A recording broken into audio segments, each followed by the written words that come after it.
Бидний өнөөдрийн танилцуулах машин бол Subaru Outback. Анх 1994 онд Legacy болон Impreza-гийн суурин дээр нэмээд илүү өндөр тэгээд гэр бүлийн загвартай болгож гаргасан. За анх гарахдаа Subaru Legacy Outback гэж нэртэй гарсан бол 1995 оноос эхлээд Америк нэгдсэн улс болон Австралийн зах зээлд гаргахын тулд бидний одоогийн мэдих Subaru Outback гэдэг нэрийг авч эхэлсэн байна. За тэгээ өнөөдрийн бидний танилцуулах машин бол 5 дугаар Subaru Outback.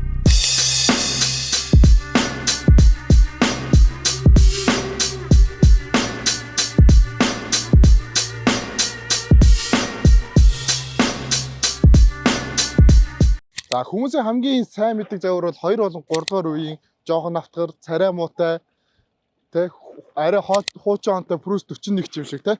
Яг Subaru мэддэг сонирхдаг хүмүүс л авч ундаг байсан бол за 4 дугаар үеэс эхлээд загварын хувьд илүү шинжлэгдсэн. Мотор жижигрээгүй ч гэсэн за өмнөх загвар дээр байсан шиг 2.5 3.0-той өвөг зөнгөө 20-30 литр зарцуулдаг мангасчи гэдэг байсан бол за 4 5 дугаар үеэс эхлээд CVT оровт бол бензин харьцангуй бага болж ирсэн. За 5 дугаар үе дээр дахиад нэмэлтээр шинээр орж ирсэн зүйл гэвэл iSight буюу аюулгүй систем байгаа. За тус аюулгүй систем нь яадаг гэхээр уртлын машина мэдрэх болон цагаан шугам мэдрэгч саад гарч ирэх өөр автоматар тоомжлох зэрэг системүүд нэмэгдсэн. За мөн дээрэс нь adaptive drive beam буюу шинэ загварын LED гэрэлтэй болж гисэн байгаа. Энэхүү LED гэрэл нь болохоор яг Mercedes-Benz дээр байдаг шинэ нэг 1000 ширхэг сая ширхэг LED мэттэй биш ч гэсэн зурж байгаа машин дээр туслалага илүү бага өгөөд уртлын жолооч гэлбүүлэхгүй гэсэн үг.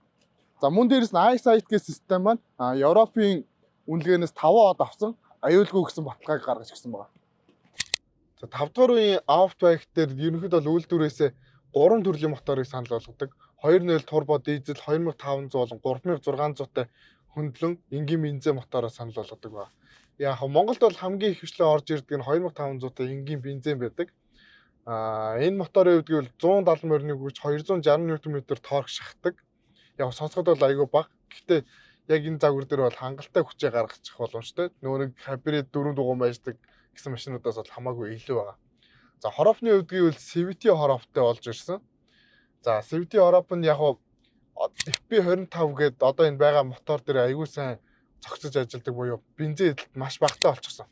Нөгөө өмнө нь EG мотор дээр нөгөө өвөл зөнгөө 20-оос 30 литр бензин зарцуулаад хүмүүс мангасчи гэдэг инээ тэрийг амар яриатай байдагс бол тус загваруудаас эхлээд бензин эдэлт бол та өвөлдөөл юу нэг дээдл нь 16-7 литр бензин зарцуулна гэж ерөөхдөө тооцоход бол болохоор болсон байгаа.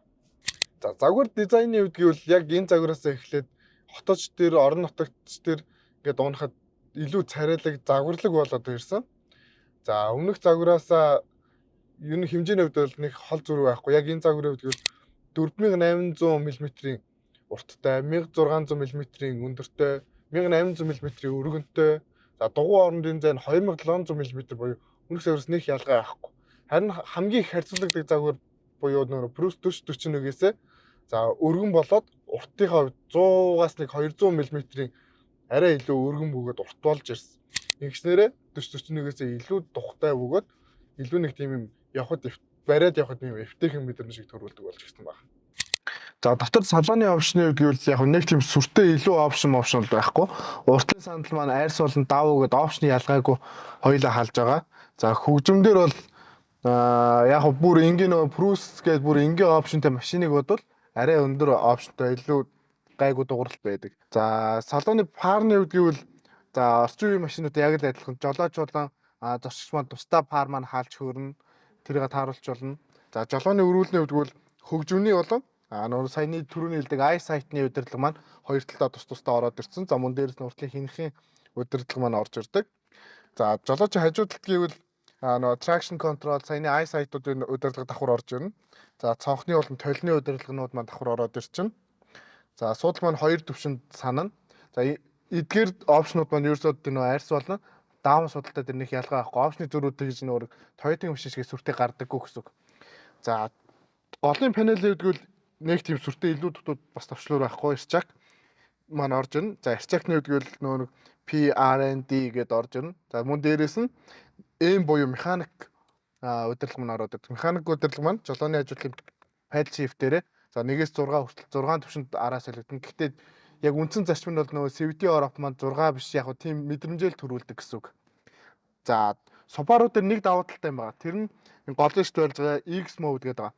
Энэ яадаг вэ гэхээр одоо жишээ нь юм халтаргаатай, шавартай ч юм уу эсвэл юм нухчаатай замд ороод ирэхээр нэг дугуй ингээ хий эргэж мэргэж ш. Тийм үед хий эргэж байгаа дугуйгаад нөгөөдлийн дугуй руу шилжүүлээд ерөнхийдөө хий эргэлтийг зөксөөх зарчмаар ажилладаг л гэсэн үг. За хойдлын сандлаа ороод үзчих. За артлын суудлын үед бол яг хаа зай бол дайжгүй. Ер нь бол 3 хүн бол хангалттай суучих. Хэрэгтэй энэ голын хэсэг жоохон товгор болохоор гэдэг голын зурчигч өвдгөө жоохон өргөж суухаар байдалтай. За уртлын хоёр суудлын үед бол жоохон тухмуутай, грац жоохон өндөртэй юм ихц маягийн юм байна. Даваа тал гэвэл хойдлын хоёр суудлын маань уртлын хоёр суудлтай адилхан суудлын маань халдаг, хоёр төвчнөр хаална. За 14 5 оноос эхлээд Subaru-гийн гаргаж байгаа загваруудын таасны зай ер нь бол нэлээд өндөр. Forester дээр, WRX дээр, Outback дээрээс ер нь бол адилхан. Таасны зай нэлээд өндөр. Тэгэхээр ер нь бол хэр баргийн өндөр хүн суусан ч гэсэн тийм амар духгүй байдал бол үүсгэхээр дайжгүй гэсэн үг.